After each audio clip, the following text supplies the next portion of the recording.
Finally हामी बिलन्दुमा चाहिँ पाइला टेक्यौँ है त। हेर त यो तिम्रो यो एउटा खोला रहेछ, यो चाहिँ धेरै जरुवा कहाँ हो कहाँ हिमालको फेदीबाट आएको पानी।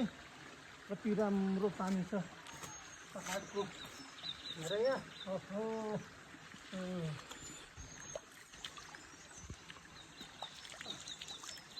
ल ल ल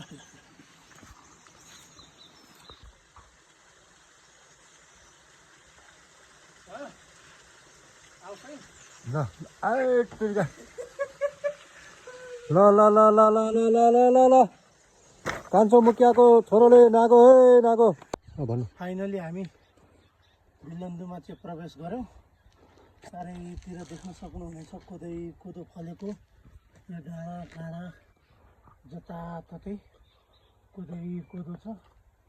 फाइनली यहाँ चाहिँ यो चाहिँ अलिकता हामीलाई चाहिँ अलि लाग्यो यो चाहिँ सुगममै छौँ कि जस्तो कि होइन।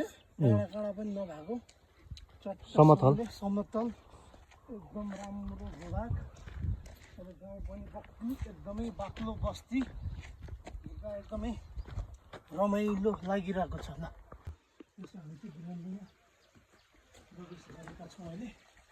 ठ्याक्क बिलन्दु घुम्न जान हजुरबाउको घर पनि अगाडि पर्ने रहेछ। ल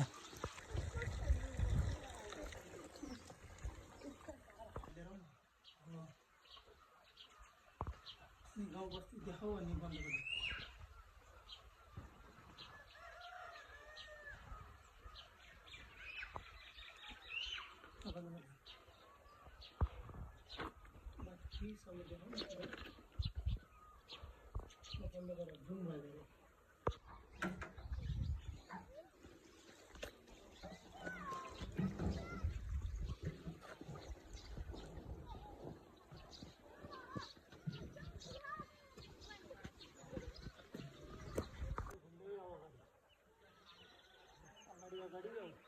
पक्नु न